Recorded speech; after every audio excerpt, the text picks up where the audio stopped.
প্রবাসীদের জন্য সৌদি সরকারের পক্ষ থেকে ঈদের ছুটি ঘোষণা করা হয়েছে। যে সৌদি মানব সম্পদ মন্ত্রণালয় থেকে গত পরশুদিন এই পোস্টটি করছে, যেটা আমার স্ক্রিনে আপনারা দেখতে পাচ্ছেন।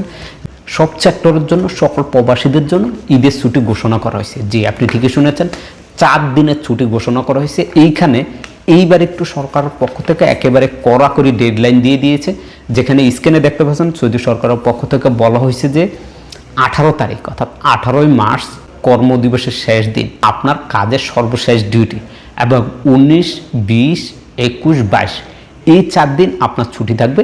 যেখানে তারা উল্লেখ করে দিয়েছে, একটু যদি নোট করেন আপনি, উল্লেখ করে দিয়েছে সৌদি মানব সম্পদ মন্ত্রণালয় থেকে, যেখানে বলা হয়েছে 24 নম্বর আর্টিকেলের 2 নম্বর অনুচ্ছেদ অনুসারে প্রত্যেক মালিক, সরকারি বেসরকারি সব সেক্টরে মালিক কর্মীকে সেই ধারা অনুযায়ী প্রবাসীদেরকে অবশ্যই 4 দিন ছুটি দিতে হবে।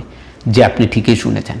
এবং এই যে নিয়মগুলো আমরা প্রতি বছরে আমাদের প্রবাসীদের সাথে শেয়ার করি। দুঃখের বিষয় হচ্ছে যে আমাদের হাজার হাজার প্রবাসী আছে যারা এই ছুটিগুলো পান নাই। গত বছরও আপনাদেরকে 2 ঈদের ছুটির সময় আমি আপনাদের দেখেছি, অনেকেই বলে যে ভাই আমার কোম্পানি শুধুমাত্র আমাকে ঈদের দিন ছুটি দেয়। আবার কোনো কোম্পানি আছে তাদেরকে 2 দিনের ছুটি দেয়, আবার কোনো মালিক আছে আপনাকে 2 দিনের ছুটি দেয়, 1 দিনের ছুটি দেয়। কিন্তু সবাইকে 4 দিনের ছুটি দেওয়া হয় না। আবার অনেক প্রবাসী আছেন যারা একেবারেই ছুটি পান না, অর্থাৎ তাদের মালিক তাদেরকে ছুটিই দেয় না, ঈদের দিন পর্যন্ত তাদেরকে ডিউটি করতে হয়। তো এরকম চলে আসছে, এরকম সংবাদ আমরা দেখছি। যাই হোক, সৌদি মানব সম্পদ মন্ত্রণালয় থেকে যেহেতু একবারে কড়াকড়ি করে অনুচ্ছেদ তারা প্রকাশ করে দিয়েছে যে প্রত্যেক মালিক বা প্রত্যেক কোম্পানিকে এই অনুচ্ছেদের নিয়ম মেনে তার কর্মীকে ছুটি দেওয়ার জন্য নির্দেশ দিয়েছেন।